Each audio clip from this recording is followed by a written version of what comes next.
Tâu pa o kanun na in nang hon ngai hi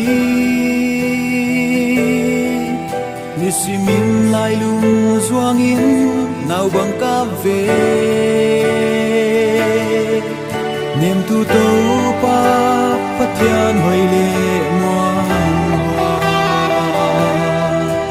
để niềm đi nghiêng lao khát sáng câu hoàng solo nộp na lệ pa na bukin này hi tâu pa này na lệ dòng hun hi mi khial cây đi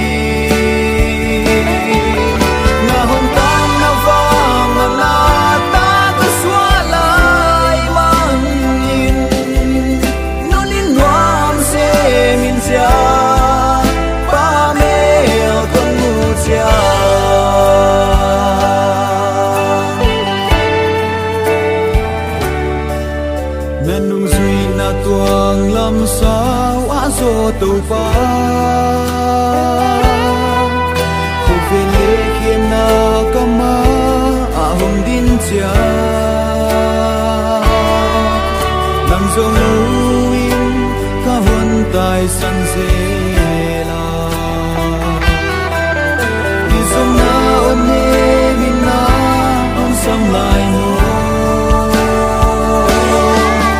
nộp na lệ pa na bukin này hi tâu pa này na lệ dòng hun hi mi khial cây đi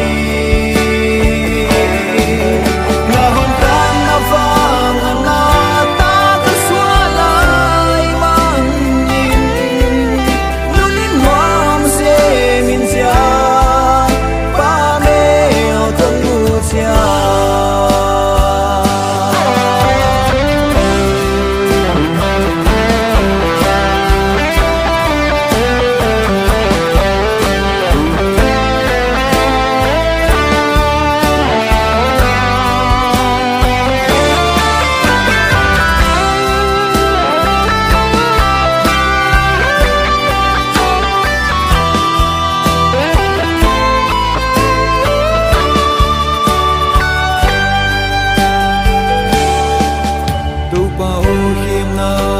khô véo đâu dầu đi lung kham ta na don bang ca tua chiang in Calvary